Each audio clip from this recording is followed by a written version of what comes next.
Hi guys, welcome back to my channel. I'm back with another recap of Tyler Perry's Sistas. So today we have a 2-hour episode. So episode 10, Forget Me Not, and episode 11, Breathe. We basically going to combine them two. And yeah, this might be a long video depending on how long I want to talk. But anyway, nonetheless, let's get into it. So as y'all know, it last left off with, Aaron filling the babies with Karen, and Zach walks in. So I guess Zach felt some type of way, and then him and Aaron had a few words to each other. Oh, sorry guys. Him and Aaron had some words. He was like, yeah, I gotta give Daddy Z a turn. And he was like, hold on, ain't no daddy nothing over here. And he was like, I had this first, right? He did. He was the first to hit it, so he is baby daddy number one. That was his girl before you came in the picture. Like, make it make sense. Don't just think that Zach just came out of nowhere and automatically was like, poof, here I am. No, he been in the picture since day one. Like, you don't remember that scene when you was outside talking to Karen and he was on his bike coming to try to get his girl back? Yeah. Don't play with him, Aaron. Do not play with him. So when they gave time for Zach to feel the babies, he didn't feel nothing. So I guess they thought like, something was wrong. And then Karen just had to confirm, like, listen, they do that. It comes and goes. So it's like, dang, he didn't get a chance to experience that moment. So he felt some type of way. So after that, Aaron decides to leave. Karen also told him that she's going to email him a copy of the business plan. And then after that, Karen and Zach had some words to each other. Next, phone call. And first thing she was like, so does Fatima know you're here? And he was like, yeah, I just told her we was going to be here. And, we just got on good terms. We got to respect each other's boundaries. Next, phone call. Who is it? It's Tiva. And he was like, go ahead and answer it. And she was like, no.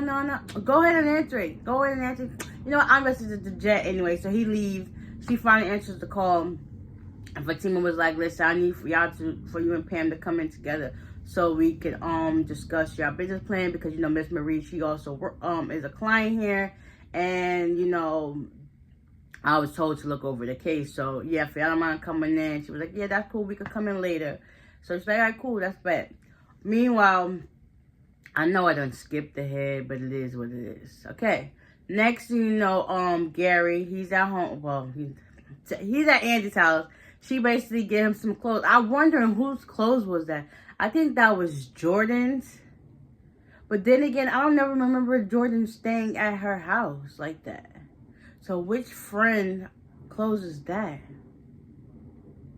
Nonetheless, she gives him some clothes. He goes in the bathroom to change because he's supposedly going through his memory loss. Then she had some leftover Chinese. She ends up giving it to him to eat.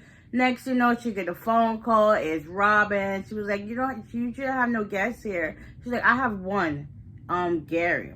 And he was like, well, I'm coming up next. He comes in, and Gary was like, do you have visitors?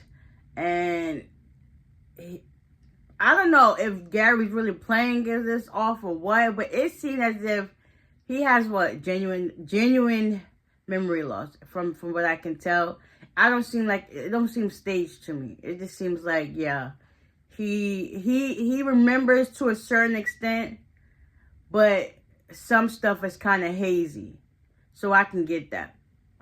So, Robert comes in and Andy introduces him like, hey, this is Robin. He's my colleague and stuff like that. He was like, nice to meet you. Gary never did that.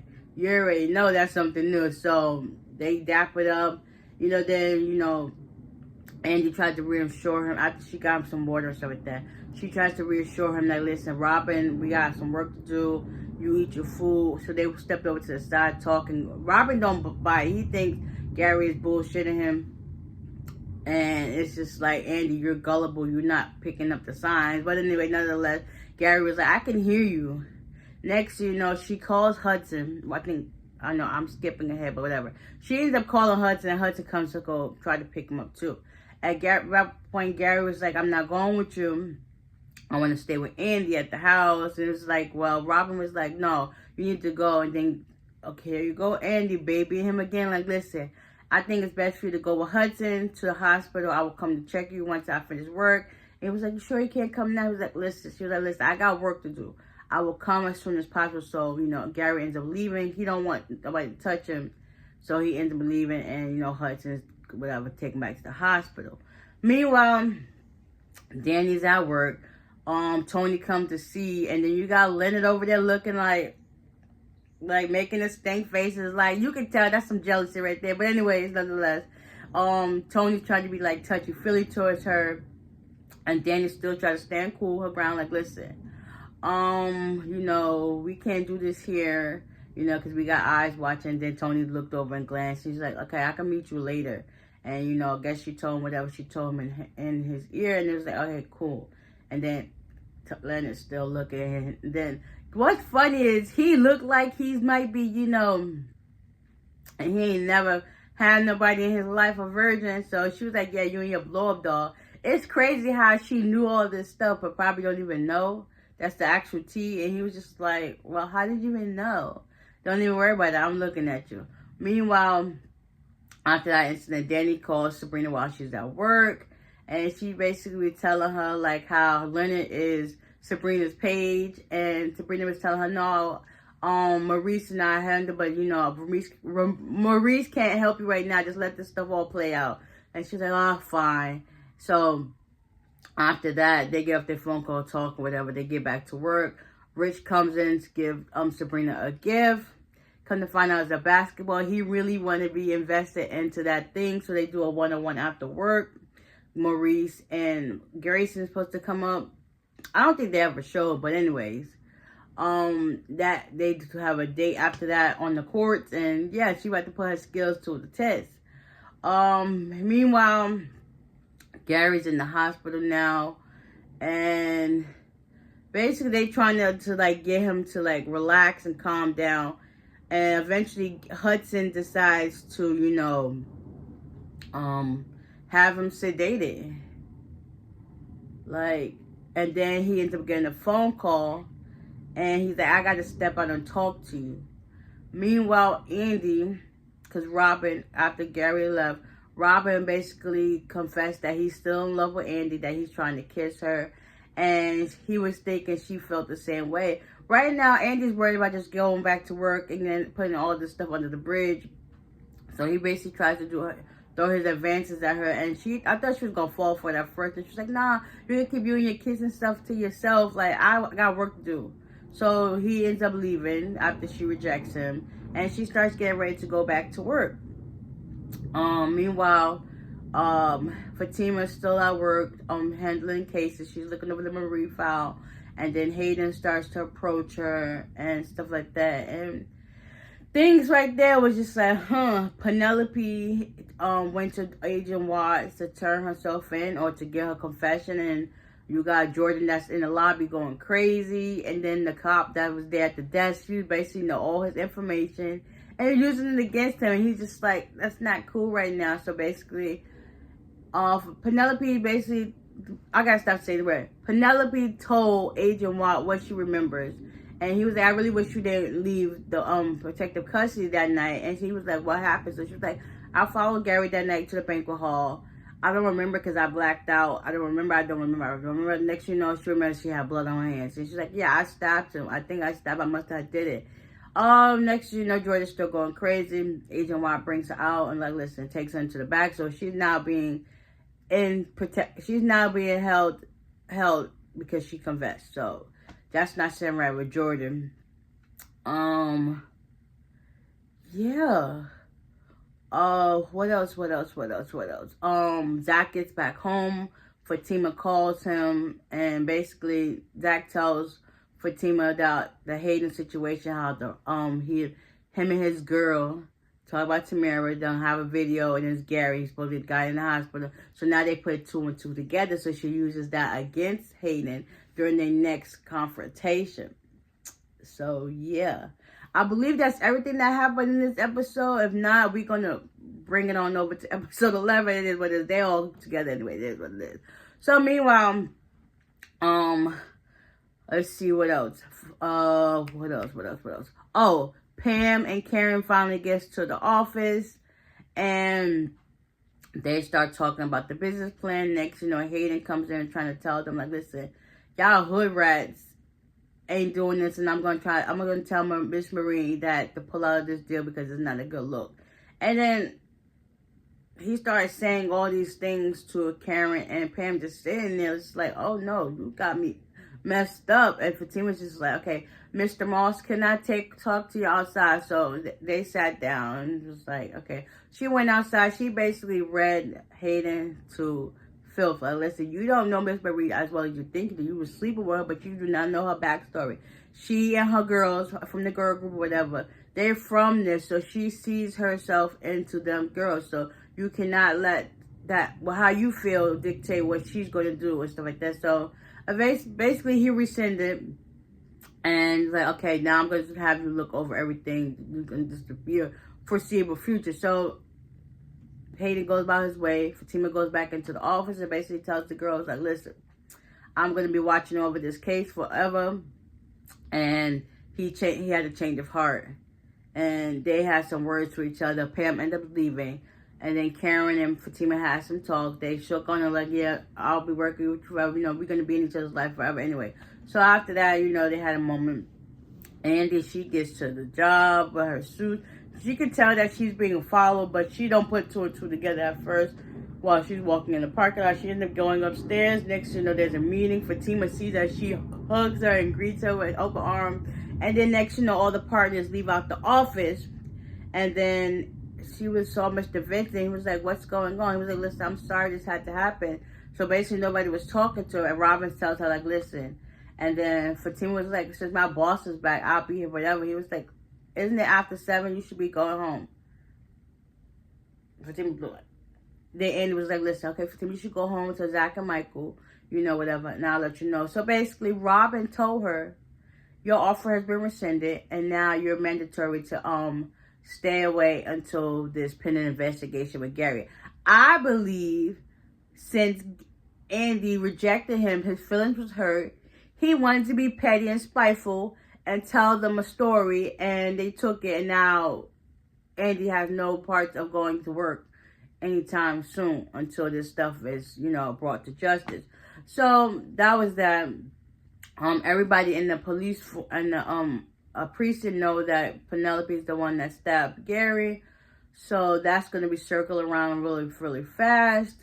What else?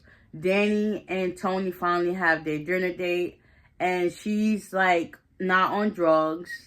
She hasn't smoked. She hasn't drunk. She hasn't done nothing. So she's sober. Her sober thoughts is getting the best of her. So she's starting to go through withdrawals. So she basically was like, let's have dinner. I didn't think she could cook. Because I remember when Preston was there, he was always cooking. Like, I didn't think she ever had time to eat, whatever. So she cooked the meal. They had a moment. You could tell, like, her thoughts was getting to her. Like, she just felt disgusted. Like, this is the new norm for her. And she's not, like, used to it. So she's uncomfortable. So Tony tried to do his advances towards her. Like, give her, good time, kissing her, whatever the case may be. And thinking that she wanted to have the sex. But eventually, it just threw her off. Everything he kept saying to her basically agitated her. It triggered her and to think that she was crazy. But she's not crazy. But she's been coping with smoking and having sex and drinking like that her whole life, that she don't know what to do. So it's like throwing her off in a loop, and it's making her feel uncomfortable, a little angry towards him. So eventually he gets the hint and he ends up leaving, slams the door. She's like, listen, stop slamming my stuff.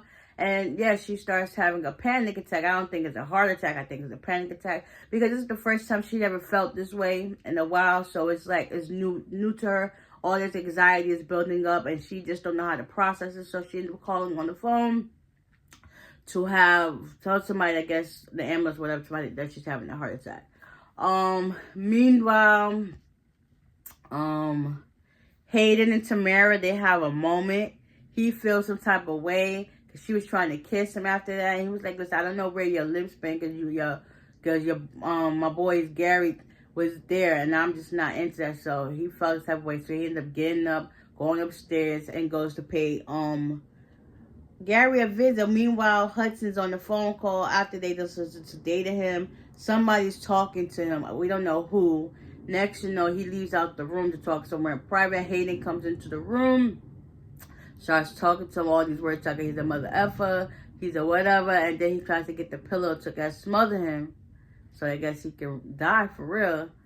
And yeah, like this, it's crazy how this stuff is going down, and we see that, you know, things are going left. Karen constantly keeps getting all these messages from Zach, telling her about this and this and this and this. So later on that day, after Fatima and Zach are home, she pulls up unannounced, and Fatima answers. She ends up inviting her in. Come to find out, Zach was texting her overly a lot. And then at first, Fatima was on her side, and then I guess things went left. And we'll see for next week's episode or so that she starts going into labor. So maybe we finally might see the birth of these twins sooner than later then, huh?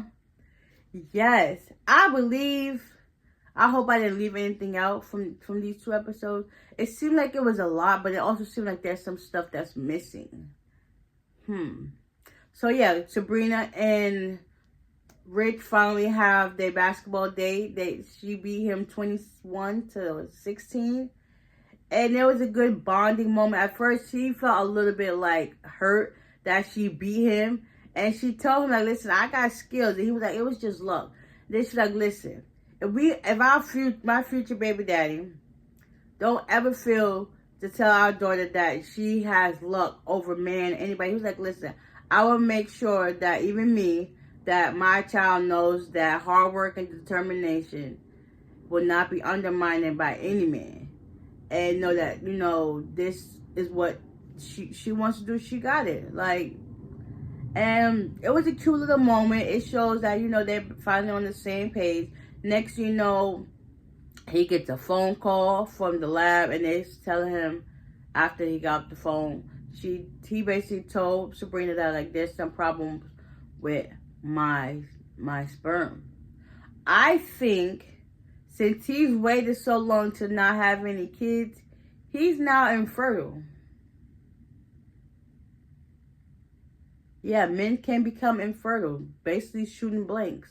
All this time you thinking your sperm is so precious, I bet you can't get nobody pregnant.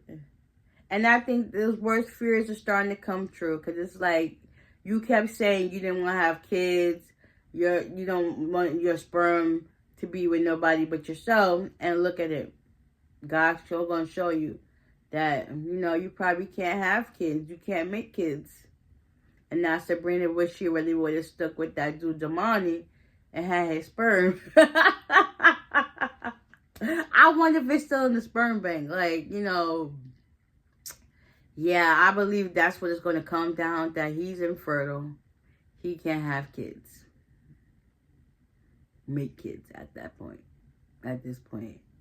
Because, yep. So, we have Danny's crashing out from not being used to being sober. Sabrina is about to have a moment with Rich. Andy, she basically don't have a job. Karen's supposed to be going into labor. Fatima has to handle Hayden. Like, these sisters are going through it. We're going through it. Oh, Penelope, she going to jail. Hayden, he probably going to try to attempt Gary's life for the 3rd or 4th time. If Hudson's not doing it, Hayden's behind it. So it's like Andy's supposed to be gotten attacked, but attacked by who? All we know is that there was some guy in the parking lot, and good thing she had pepper spray, so she sprayed his eyes out. But yeah, this was crazy. Crazy. Yeah. Hopefully I ain't leave nothing out, but if I did, y'all let me know in the comment section down below. And we out of here. Bye.